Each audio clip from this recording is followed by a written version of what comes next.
not to backtrack necessarily on, or going back to the 2020 year where they did make the college football playoff and lose decisively to Alabama. The Clemson game without Trevor Lawrence, I think, proved a point that maybe some people haven't really realized yet, and that's that in a lot of aspects, Notre Dame is ready to compete for a national championship when the other team, or if they have the quarterback that some of these other teams have. And you saw that when Clemson wasn't playing possibly the best player in college football last year, in Trevor Lawrence. They matched up pretty much toe-to-toe with Clemson. For a lot of that game, they dominated in reality and kind of let them back in, and then they ended up winning in overtime. And I guess that's neither here or there. A lot of people will probably disagree with that overall. But at the same time, kind of what you said with like losing Jack Cohn, he won't be there. But in reality, I think what has kind of hindered Notre Dame from winning a national championship, at least in recent years, has been the offense, and specifically probably the quarterback position. And then also, I think maybe not having the dynamic, threats at the skill positions that some other teams have had. And next year, you might return every single wide receiver on your current roster. With Avery Davis going down, there's been some talk that he might return as a sixth-year guy.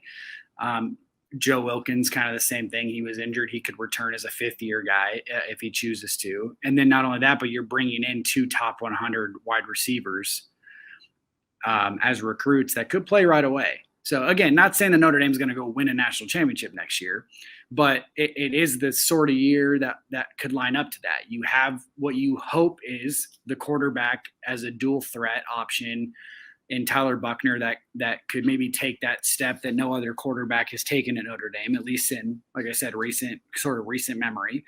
And then you might have the skill set at almost everywhere on offense that means a damn to compete with those teams. You have Kevin Austin coming back, who is sort of a de facto freshman this year with really his first college football taste. You hopefully get Braden Lenzy back as a guy that can take the top off the defense. Like I said, Avery Davis, Joe Wilkins can come back. And then you have all these young guys in Lorenzo Styles, Deion Colsey, Jaden Thomas, CJ Williams, and Tobias Merriweather, who are both commits coming in. Amorion Walker, I don't know if he sees the field next year, but he's another guy that can provide you some stuff on offense. And then I don't know, I'm not prepared to say Kyron Williams is leaving yet. Everything tells me he's leaving. He's ready to leave. He should go to the NFL. If he were to ask me to my face, I would tell him to go to the NFL. But at the same time, I think Kyron Williams loves playing for Notre Dame. And if he sees that there's an opportunity to A, win a national championship, but B, also maybe win a Heisman next year, it's really going to only be his third year as the running back. So there's an argument to be made that, he doesn't have the tread on the tires that some guys do, when they're going into their senior season, like a Jonathan Taylor or something like that when he was at Wisconsin. So all of this stuff, I mean, if someone like that ends up staying, I mean, imagine the offense next year with everything I just said plus Kyron Williams. And I didn't even mention Michael Mayer. And, he's going to be a junior next year. He's not someone who's even eligible to go to the draft yet. So some of that stuff aligned with a quarterback that can bring you over the top. I'm just saying. I mean, that's really where I want to see if Notre Dame can get to that point, because I saw it last year against Clemson personally, that they could compete for a national championship if the offense can get to that point. Yeah. And I mean, I think, the initial point that you were making about, the difference between, Clemson with Trevor Lawrence and Clemson without Trevor Lawrence is very apparent. And, that's kind of, we went through the whole topic of conversation earlier this year about, Jack Cohn versus Drew Pine. Well, there's a reason why, Notre Dame is not investing a whole lot of time into developing Drew Pine. And it's because, and people called him Ian Book 2.0, and those comparisons make sense for a lot of reasons. Well, guess what? Ian Book wasn't good enough to win you a national championship. just because he didn't, there wasn't enough playmaking. Just the quote unquote balling out wasn't there with Ian Book. There wasn't the. I mean, Ian Book was a great quarterback. I would have taken Ian Book with this particular Notre Dame team for another year if like that would had to have been an option. But they'd be undefeated with the not, right now, for sure. Yeah, I agree, absolutely. And so, I'm not trying to. I don't know. I'm not trying to dog on Ian Book, but I think you get what I'm saying. And to your point about Kyron Williams, real quick, I just wanted to touch on what you said about him.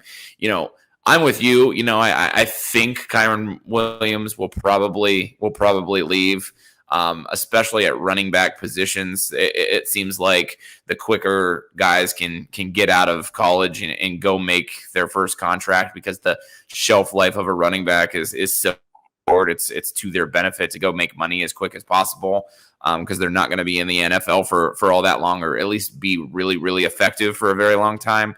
However, I do also agree with the fact that you said, I do think Kyron Williams loves being a Notre Dame football player. I mean, I think that's very apparent.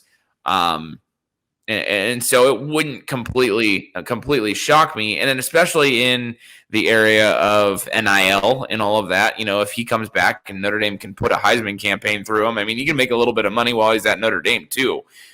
So, I don't know. I think it'll be interesting to see. I mean, this is obviously the first time we've had the name, image, and likeness stuff going on. It'll be interesting to see how guys make some of those decisions, because now generally there's a cost analysis. I mean, how much more money will he make in the NFL if he leaves after this year versus one more year of Notre Dame experience with maybe a Heisman Trophy contention under his belt at the very least.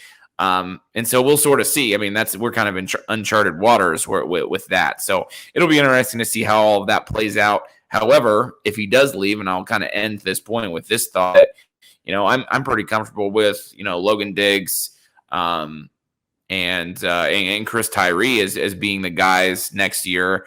Especially you get Sebo into the rotation a little bit more.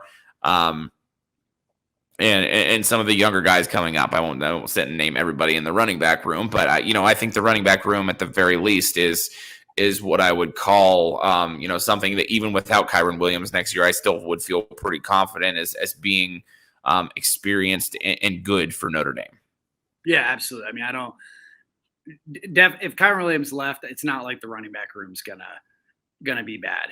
They're not necessarily going to be as good, because I think Kyron Williams is just simply that good. Another guy I would actually throw in there that you didn't mention is the freshman coming in, Jadarian Price. I'm a huge fan of his. I actually think, at least we get caught up when guys are actually on campus because they show things. So like Logan Diggs, for example, is starting to show things, so people are higher on him. I was actually very high on him coming out of high school, even though he was a 3-star guy. So what he's doing right now is really no surprise in my opinion.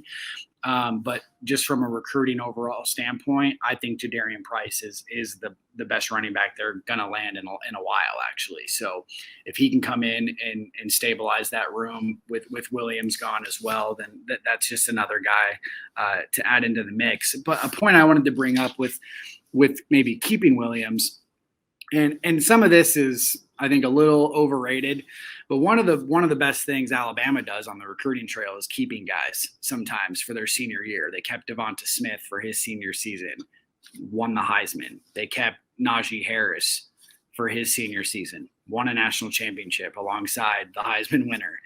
And they've done that with a few other guys. And again, it's one of those things where it's hard to fault a kid for leaving. And I think Notre Dame's actually done a pretty good job of keeping some guys in the past. Manti Te'o comes to mind, and then they go play for the national championship at his senior season. They kept Tyler Eifert for his senior season when he probably could have went pro. Same thing. I was 2012. I mean, if you don't have those two guys, is Notre Dame undefeated that season? Probably not. And actually, not even probably not. They're definitely not. And then you go and so kind of bringing up the Williams idea behind this is you bring Williams, and there's an argument to be made that Notre Dame's team goes from an 11-1 or 10-2 roster next year with some of the teams that they play to maybe being a 12-0 team or a one-loss team with they play Clemson and Ohio State. Maybe you win one of those, maybe you lose one of those.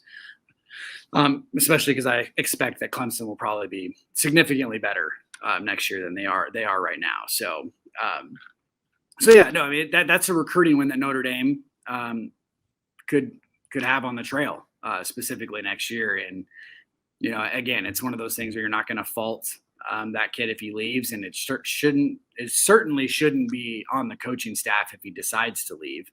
Because again, if he goes to Brian Kelly, I think Brian Kelly should be honest with him on his chances of being a player in the NFL, because I think that's what a good coach would do.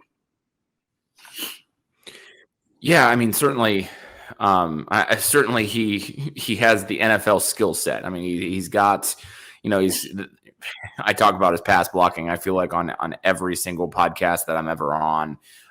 But he had even just a couple tonight where I'm sitting in my living room, like, oh, like you can just the collision in pass blocking just continues to astound me with him. I mean, he's got a full game, I guess is what I'm trying to tell you. So yeah, I mean, he's a genuine NFL prospect, especially because he can do everything. He can break the tackles. He can get the tough yards. He can catch the ball out of the backfield. He can pass block. He's an NFL running back because he's got a full game. And testament to Lance Taylor. I mean, he's done a really good job developing him and others in that running back room. So yeah, I mean, if I had to put money on it, he's gonna be he's gonna be in the NFL next year. But that doesn't mean I don't want to sit here and cross my fingers and hope he comes back either. Yeah, and it's funny to that point that Johnny Bays threw up an interesting statement here. It's certainly bold. I don't know if I agree with it, but at the same time, Diggs is a very good player. So if Kyron walks, and we've already talked about this a couple times now, but if Kyron does walk and go to the NFL, then Notre Dame's running back room should still be in pretty good hands. But guys, I just want to throw this out here again. Thanks for tuning in. Post game show. Me and Ben are here with you every week. I actually probably will not be here next week. Me and Ben need to discuss this off camera. I'm going to be in attendance for the Notre Dame Georgia Tech game, so we'll probably be hammered once that game ends and won't be able to join this show immediately or anything like that. And I'm sure, assuming Ben can help you guys out and jump on, it will be a good show regardless. But if you guys are liking what you're hearing on an everyday basis, make sure you're contributing to the live show. Again, it's the post game show at the Voice of College Football. You can Venmo at the Voice of College Football or Mark Rogers, like I said, on Venmo. I think you can also do it on this stream if we have it set up correctly. I hope we do, and we enjoy your comments. But at the same time, even if you don't need to or want to contribute, I should say, and you just want to contribute with your voice, ask those questions. And like I said, we're here every week, and we enjoy the commentary back and forth with you guys.